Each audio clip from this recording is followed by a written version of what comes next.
Steve Gardner, joining us for a couple moments. USA Today does a great job covering baseball. Always good to catch up. Steve, how you been, pal? Good, Rich. How are you? I'm doing real well, and always appreciate a couple moments on this Friday. Let's start with the Phils. We've hit the 41-game mark, 24-17, and I was actually just reading out a stat.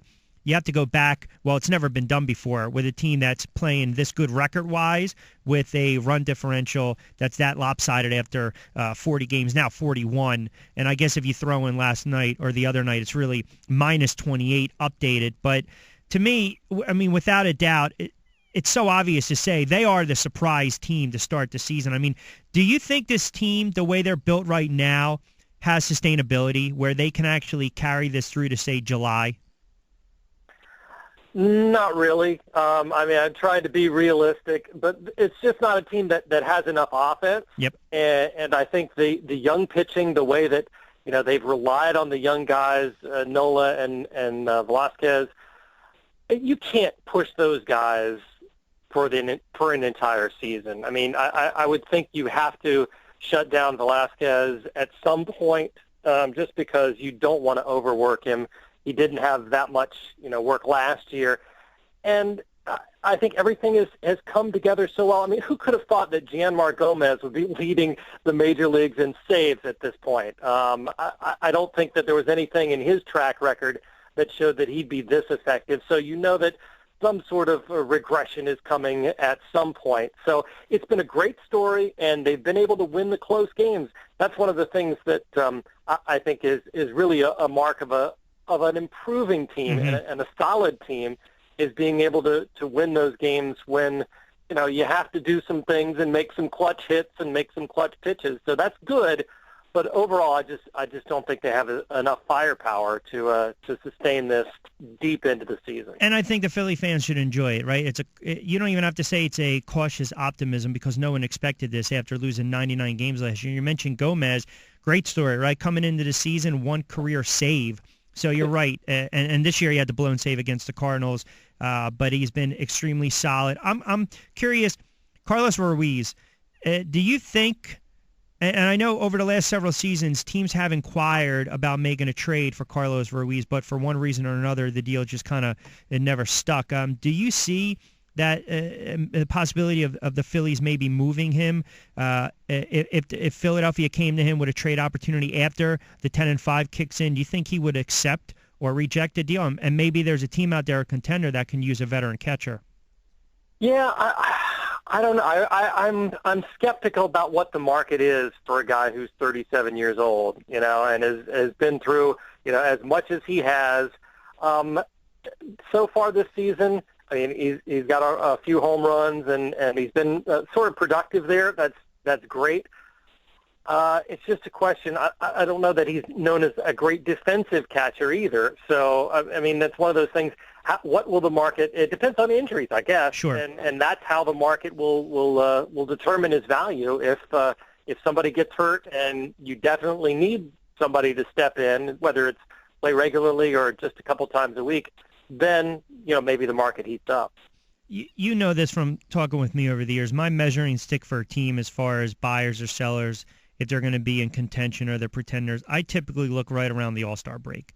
Because if I see something basically the first half of the season that I really like, I try to figure out ways where, okay, they can keep this run going, or maybe guys haven't hit their stride. And then conversely, it works the opposite way. If they're struggling and maybe I don't see a glimpse of anything, they're going to fall by the wayside. If this team has this sustainability and they're 500, right, 500 baseball, they're still in the mix, maybe 4, 5, 6, 7 games out, right around July. Well, let's not say 7, say maybe 4 or 5. Can you see them being buyers and maybe trying to go out and get another bat? Wow, that's a tough hypothetical. It's possible, but this team, it's so much with so much of the future built on guys like J.P. Crawford. Yep. and Velasquez, that we talked about, Maikel Franco, those guys that are young and other guys coming up through, the pitching prospects coming up through the minors, and Nick Williams, guys like that. I think with so much of their future looking brighter, I think it might be a one step forward but Yep. take two steps back kind of thing. And to give up somebody, I mean, you'd have to give up somebody or you'd have to take on payroll, neither of which I think this Phillies front office is really excited about. So I think it's more along the lines of let's just see how everybody competes and how everybody reacts. And if we get into a situation where there's a little bit of pressure and the games actually mean something, you know, you'll find out some things about certain guys that you might not. And I think that's worthwhile as well. So maybe that's the outcome that we'll look for from the Phillies for 2016. Right. And maybe start thinking about competing and all in 2017, 2018. Yeah, my thoughts exactly. You're absolutely right. I look at it and I agree with you.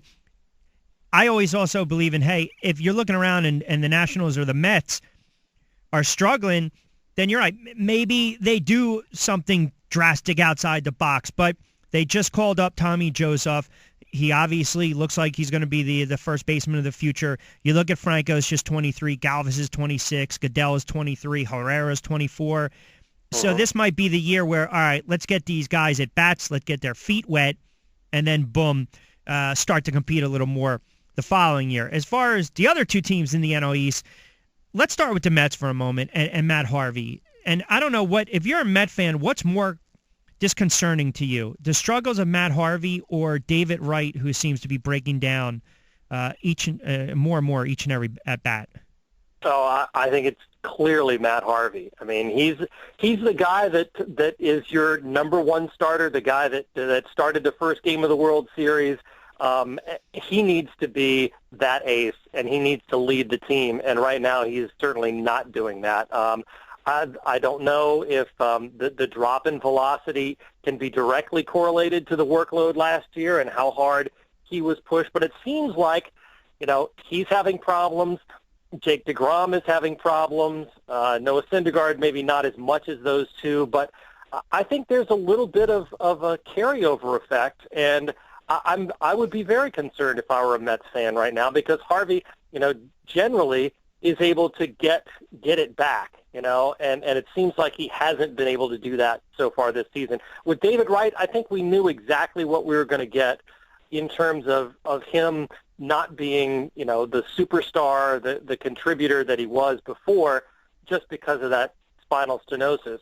And I think at this point, you've got to have somebody else carry the team offensively, and Wright is not going to be, you know, the first person or the second person that you think of when you're the Mets. I look at Harvey, and yes, maybe on paper we still say he's the clear-cut number one, but Syndergaard to me he seems as though he's kind of taken over that. And I'm not going stats alone, but I just look at him as more the ace of the staff right now, and even too with DeGrom, and you look at what they were able to do last year in the playoff run. But I'm just curious, getting your thoughts back to Harvey for a moment. You mentioned the velocity, the fastball. Yes, it's certainly down. It also seems as though he's not executing his secondary pitches, and I think that also could be the root of the problem. So, and look, he got shelled last night, and then Murphy just teed off on that 0-2 pitch, and then the rest, as they say, is history, and they get crushed last night. He had an awful start.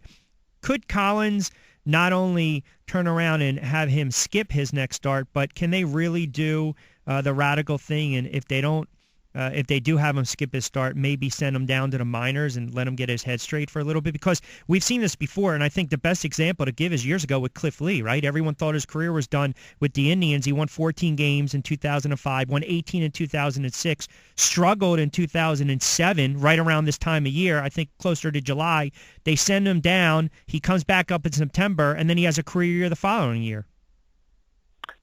Interesting parallel. I think, though, that with Harvey, he's still young enough, and I think he's, in terms of personality types, you also have to think about that. I don't know that Harvey is one of those guys that will, you know, respond to going down to the minors and have that be the shot in the arm that maybe Cliff Lee did. I think Harvey is a guy that wants the limelight, and he wants to be put in pressure situations and wants to come through. I mean, we saw exactly that in Game 5 of the World Series last year. I just think, you know, maybe skipping a start is the right thing and the best option. for Harvey and for the Mets. And you mentioned the secondary pitches. Saw a stat about how on his slider, opposing hitters hit 180 last year.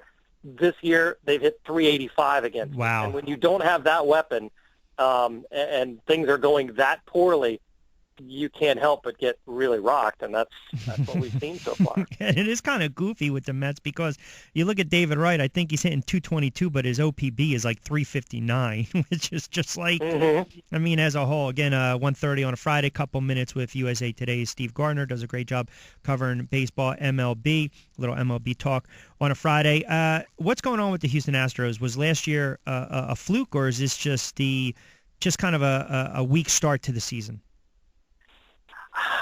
I hate to think that it was a fluke because I bought in on the Astros. They were my AL champion in this preseason in terms of predictions.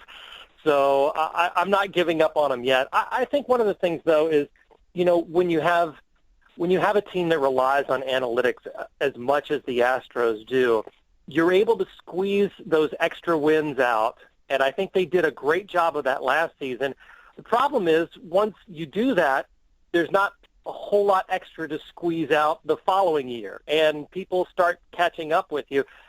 It seems like that, Dallas Keuchel is not getting the calls on the outer portions of the plate this season like he did last year. Opposing teams are waiting or more patient against him. So I think it's one of those, the Astros had success, some unexpected success, and other teams now are taking them maybe more seriously than they did in the past. So I think that's part of it. I still think, though, that there's, Carlos Gomez is probably the key. If they can get him back and get him healthy and get him to producing, then I think this is a better team than they had last year. But so far that has not been the case. And, it's a big hole there when you don't have a guy who can be so much for you, both offensively and defensively, not being able to produce. Two more quickies for you. More impressive, Chris Sale, 9-0.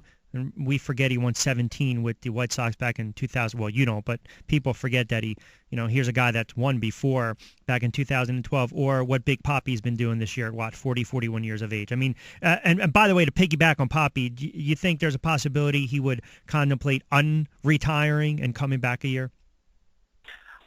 It's interesting. I had a chance during spring training to have a little conversation with David Ortiz after a game, and he just seems. The thing is, I think what's making him so successful, he is so relaxed and he's so taking it all in. It seems like even in spring training, but it seems like now, even during the regular season, he's doing the same thing. He's enjoying it. He's loving it. He knows it's his last go round. And he's prepared himself for it. And so in that respect, I think he's still feeling 100% committed toward retirement at the end of this season, at this point in the season. It may change, however. I can see the Red Sox saying, hey, Papi, we were almost this close or whatever. I can see them trying to talk him into it. I don't know that he will, but there's a non-zero chance that he does come back next season. I think he's incredibly, it's just an amazing story. And although Chris Sale has been fantastic, you have to just shake your head sometimes in amazement that somebody like David Ortiz at age 40, getting ready to go out, is doing as well as he is. Last one for you. Got about 30 seconds, 40 seconds to play with here. What were your overall thoughts, your initial reaction with the Batista nonsense? Because, look, let's be honest. You're going to plunk a guy last at bat of the series. And by the way, Batista knew it was coming even if he didn't. The reaction, the slide, the deep slide, and then the punches thrown. I mean, just overall, not really a good look for baseball. No, it wasn't. And I think that both teams knew something was up. Certainly when Batista got on base, you knew he was going to slide in hard. And really, I thought the slide wasn't that atrocious. But just because tensions had built up so much, that's what happened. The benches emptied and the blows were thrown. I think Major League Baseball handled it properly with the suspensions. And I really think that it's over and done with now. So hopefully we won't have to worry about this anymore after we get the suspension served, and we can go back to just playing regular baseball. Agree 100%. Great stuff as always, my friend. We'll talk next week. Excellent insight. Appreciate a couple moments. Sounds good, Rich. All right, you got it. All right, Steve Gardner, have a great weekend, pal.